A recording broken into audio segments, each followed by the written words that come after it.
As Michelle said, I'm Grace. I work in the economic analysis department, and over my time at the bank, I've tended to focus on the international areas. So I spent some time in international department, more focused on financial markets, and also 2 years in our China office in Beijing, focused on the Chinese economy. My goal for the presentation today is to provide a bit of context that can help you and your students understand current events that are happening in the world, and also think through their implications for the global economy and for the Australian economy. So the way I'm going to do that is briefly touch on the benefits of trade that I'm sure you guys all know about. I'll then discuss some of the broad trends that we've seen in international trade over recent decades, as well as how those trends have played out for Australia's trade specifically over that time. I'll then touch on some of the broad forces that are likely to continue shaping international trade over the years ahead, and spend a bit of time focusing on the COVID pandemic as a case study to look at how some of these non-economic factors can shape international trade quite quickly, how the trade system sort of responds to those shocks. I'll then move on to discuss tariffs and really focus on the recent US tariff policies and their economic implications for the world economy and also for the Australian economy. And then right at the end, I'll try and tie it all together, thinking about what some of these big trends in international trade mean for Australia. So the key takeaways I hope that you can get from this presentation are that open trade supports economic growth and a range of other global priorities. And that there are a range of structural factors that have changed global trade patterns over time, and that these patterns are going to continue changing over the years ahead. And finally, sort of from the perspective of what matters for Australia from international trade, in recent decades, developments in China have been the key determinant of demand for Australia's exports. But increasingly, there are other aspects of international trade that have economic implications for Australia. So things like geopolitical developments and supply chain disruptions can affect demand for Australia's exports, as well as can affect inflation in Australia. So yeah, just briefly on the benefits of trade. We know that open trade supports economic growth and has allowed millions of people to improve their living standards and exit poverty. This stems from the idea that trade is driven by comparative advantage rather than absolute advantage, which allows economies to specialise and increase their productivity. But diversification through trade can bring additional benefits, such as more products for consumers to choose from, and access to more variety and quality of capital inputs that can improve the efficiency of investment by firms. Open trade can also support cooperation on a range of other global priorities, such as climate change, food security, and poverty reduction. So, for example, reducing barriers to trade can increase the availability of food in low-income countries, and it can facilitate the production of goods necessary for the energy transition, so things like solar panels and batteries. So I'll now step through some of the broad trends in international trade, and to give the sense that international trade is constantly evolving and changing. So from the late 1980s, there were multiple decades where global trade expanded quite rapidly. Over this time, technological progress and trade liberalisation meant that the world economy developed quite complex global value chains. Global value chains are just networks of production and trade across economies. So, for example, Apple uses 128 suppliers across 28 different countries to produce one iPhone. That's an example of a global value chain. And this process, where production became increasingly fragmented across countries, allowed many developing economies to increase their participation in international trade and improve their standards of living. But from around 2005, the expansion of these global value chains started to slow, and that was as the impact of technological progress and trade reform started to diminish. And at the same time, China increased its production of many of the intermediate inputs that they used in their production processes, which meant that they didn't need to import as many of those things from other economies. Then more recently, roughly since the GFC, We've seen a rising use of trade restrictions, subsidies, and other distortive policy measures. There have also been a range of shocks and geopolitical developments, such as trade tensions, the COVID pandemic, the war in Ukraine, and those shocks have accelerated some of these trends of increasing protectionism. The rise of trade fragmentation has been driven in part by concerns in some economies that the complex and highly interconnected global trading system that developed over the previous decades can also bring some vulnerabilities in accessing important products or preserving key skills or industries domestically. So now that we've got a sense of kind of at a high level what's happened over recent decades in international trade, I'll just step through some of the trends in Australia's trade over that time. So for a long time, Australia has had a comparative advantage in the export of resources and agricultural products. Up until around the mid-1960s, wool was Australia's largest export, and those agricultural products were primarily shipped to the UK and Europe, which reflected Australia's close political ties with those economies. Over time, the agricultural sector has become smaller and is now only around 10% of Australia's exports. Meat and wheat are now the largest agricultural exports, and wool is a much smaller share than it has been historically. After the Second World War, exports of resources and manufactured goods, as well as services, increased in importance. The direction of Australia's trade also started to shift, so exports were increasingly directed towards the fast-growing Asian economies, so Japan, South Korea, mainland China. And the rapid growth and urbanisation in those economies increased demand for Australia's resources exports, so things like coal, iron ore, which are used in construction, manufacturing and power generation. Then more recently, from around the 1980s, as incomes in some of these neighbouring economies increased, demand for Australia's services exports also increased, so things like travel and education services.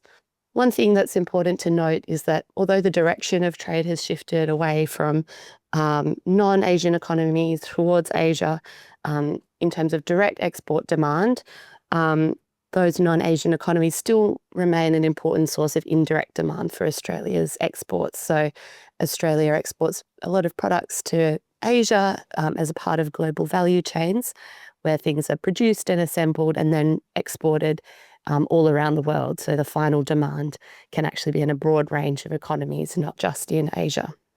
I'll only touch briefly on imports because I don't think it's quite as interesting as Australia's exports. Over time, the composition of Australia's imports has been much more varied and more stable than what's happened for exports. One, I think, interesting one is that services imports have always been one of the larger categories, around a quarter of Australia's imports.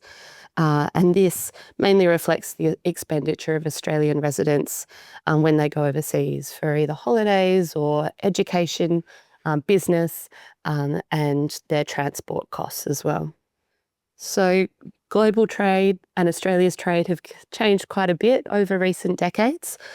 Looking forward, it's likely that these, things will continue to change over the years ahead.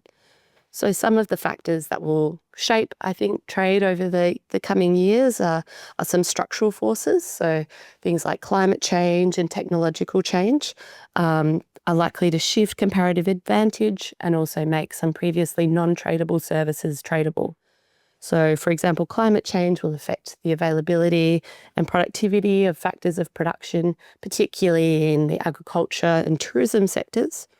And technological change means that it's now possible for people to be based in one country and provide a service that's being delivered in another country.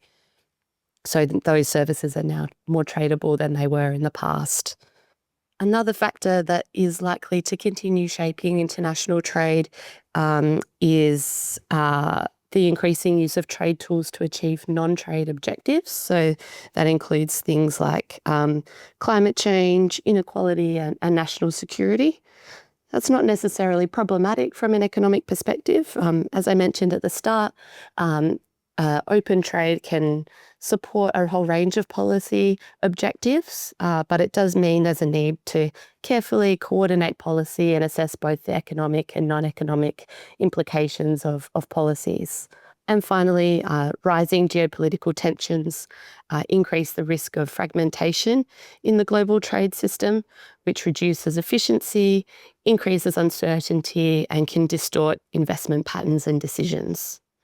I'll now spend a little bit of time talking about the COVID pandemic as a bit of a case study to demonstrate how non-economic factors can influence international trade and how quickly trade can respond to external shocks. So as you all remember, during COVID, governments around the world restricted individual and commercial activities to varying degrees. Those restrictions contributed to large shifts in patterns of demand and strained global supply chains. In the very early stages of the pandemic, many factories around the world shut down or were operating at reduced capacity, which created difficulties sourcing some products or inputs. You can see this in the sharp decline in production and trade in the left-hand chart up on the screen. Then, with a lot of the activity in travel and services sectors constrained by lockdowns and other health-related restrictions, global demand shifted away from services towards goods. This was the case in a whole range of advanced economies, including Australia, which you can see in the right-hand chart. At the same time, many governments, particularly in advanced economies, implemented quite substantial fiscal and monetary stimulus, which supported incomes and employment in these economies and contributed to that really sharp rebound in global goods demand. And then in turn, this strong rebound in demand for goods supported activity in economies that had large manufacturing and export sectors, particularly in Asia and Europe. So this shift in demand away from services and towards goods took many suppliers by surprise and resulted in quite big transportation disruptions. So globally, there was a shortage of shipping containers to meet this higher demand for goods. And there was also a mismatch in the location of shipping containers. So there was a situation where containers would often travel full from China to the US, but would then be empty on the way back, which is not sort of the typical practice. Those problems were further exacerbated by congestion at ports due to the higher trade volumes, at the same time as those ports were struggling with reduced capacity due to the ongoing health restrictions. The impact of all of this, you can see in the chart, is that global shipping costs surged very high, but they did eventually return to pre-pandemic levels as consumer spending on services started to normalise and pressure on global supply chains eased. So I think COVID demonstrated in a short period of time how important non-economic factors can be in shaping international trade. But it also demonstrated the resilience of international trade and global value chains in the face of large external shocks. Some policymakers view the pandemic as a lesson that there are vulnerabilities that come from open trade, such as difficulty accessing essential medical equipment during the pandemic. But others take the view that the pandemic shows the importance of diversification through trade and that economies should focus on investing in logistics and transport infrastructure to improve resilience. So this sort of debate, I suppose, is a nice segue into tariffs. As we all know, open trade boosts economic growth in aggregate and it increases competition from overseas. But the one implication is that it can disrupt firms and workers in some parts of the economy that do not necessarily have comparative advantage. Tariffs are a tax placed on imports from another country, which makes the imported goods more expensive and has the effect of encouraging consumers to switch to purchasing goods that are produced domestically. So in some cases, tariffs and other trade barriers might be used to protect or develop specific domestic industries, but at the same time, they reduce efficiency and can weigh on aggregate economic activity. So I'll spend most of this time focusing on recent US tariff policies and the economic implications. As we know, the US administration has implemented higher tariffs on most of its trading partners, and some economies have introduced retaliatory tariffs, as well as the US implementing a range of additional sector-specific tariffs. In countries that impose tariffs, the cost of imported inputs to production and also imported consumer goods will increase. And this provides an incentive for demand to shift towards domestically produced goods away from imports. However, it's quite likely that domestic production may be less efficient, and this will result in higher intermediate and final goods prices. That increase in prices reduces the amount of money available for households and businesses to spend in other parts of the economy. Tariffs can also reduce the supply capacity of the economy by disrupting supply chains, reducing productivity, and raising costs. One positive is that government revenue will increase from higher tariffs, and profits for some firms may increase, but the overall effect is likely to be a reduction in aggregate demand and activity. Higher costs for domestic businesses and consumers mean that the overall impact on employment is negative, even though tariffs may have been implemented with the intention of protecting workers and jobs in specific industries. In the short run, tariffs are likely to lead to higher inflation in the US as prices are just higher. But over the longer term, medium and longer term, the effect on inflation will depend on the size and timing of those supply and demand side effects of tariffs. In other economies, the impact on inflation is a bit less clear. Weaker global demand will likely put downward pressure on inflation, but other factors like disruptions to global manufacturing supply chains could increase price pressures. Global trade flows may adjust to offset some of these negative effects of tariffs on economic activity that I just described, particularly if there's large differences in tariff rates across economies. So, for example, we might see trade diversion, which is when US importers substitute imports from a country where tariffs are now quite high to imports from an economy where tariffs are lower. And then in turn, other economies will adjust where they're importing from and where they're exporting to, such that in the end, global demand and supply is little changed. We know that that was quite an important adjustment mechanism to the 2018-19, nearly lost my mic, US tariffs. And there are some early signs that this might be happening in response to the recent tariffs. So in recent trade data, we've seen that China's exports to the US declined sharply over April and May, and that was offset by stronger exports to China's other trading partners. The level of US imports has been pretty resilient overall despite the tariffs and remains around the level it was at the end of last year prior to higher tariffs being introduced.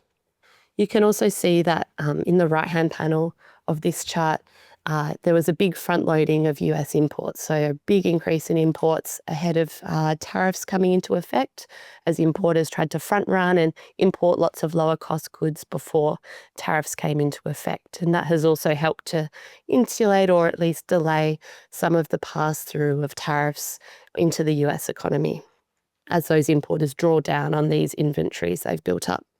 In addition to the direct effects of tariffs that I've just outlined, there are also important indirect effects, which mainly occur through uncertainty. Uncertainty can be a little bit hard to measure or capture. I've shown one measure here, which is a news-based measure, which just monitors the share of newspaper articles mentioning trade policy uncertainty. You can see that it spiked very high around Liberation Day and has subsequently come back down, but still remains elevated. The impact of uncertainty can be significant on households and businesses. Households may increase their precautionary saving or delay spending decisions in the face of uncertainty, and businesses may choose to delay investment or hiring decisions in the face of elevated uncertainty.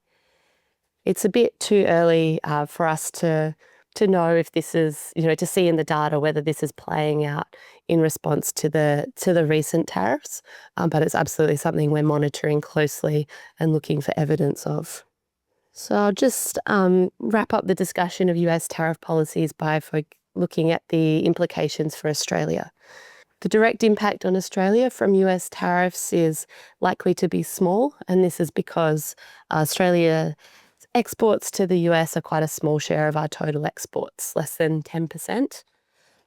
So the main impact on Australia occurs through weaker aggregate demand and slower growth in our major trading partners, which implies weaker demand for our exports. In the case of Australia, our view has been that the outlook for Australia's major trading partner growth, so an export-weighted global growth, is more favourable than for global growth overall. And that's because China is such a large weight in our export mix. And we believe that fiscal policy in China will be used to largely offset the negative effects of tariffs on the Chinese economy. So that in turn is beneficial for the Australian economy and will support demand for our exports. In terms of inflation, we expect US tariff policies to be moderately disinflationary for the Australian economy, and that's primarily due to weaker global demand. But the effects on inflation are quite uncertain and depend on a whole range of factors. Some of them I touched on earlier, so the extent to which global trade flows adjust via trade diversion or other types of rerouting, and the potential for supply chain disruptions as global trade flows shift around.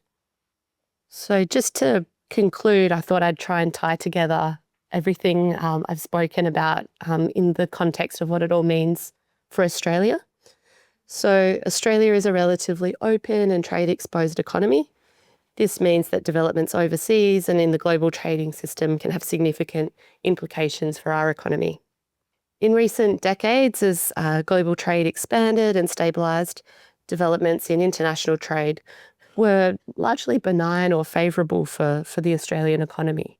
Over this time, developments in the Chinese economy have been the most important determinant of demand for Australia's exports. At the same time, transport and logistics networks were improving and trade was becoming more open, which meant they provided the environment for international trade to develop and expand, but didn't need to be an active consideration necessarily in economic outcomes or inflation in Australia. But in the past few years, some of the changes in international trade have meant that we now need to consider a broader range of factors when thinking about the implications of trade for the Australian economy. So the rising use of tariffs and other trade barriers increasingly distorts global trade.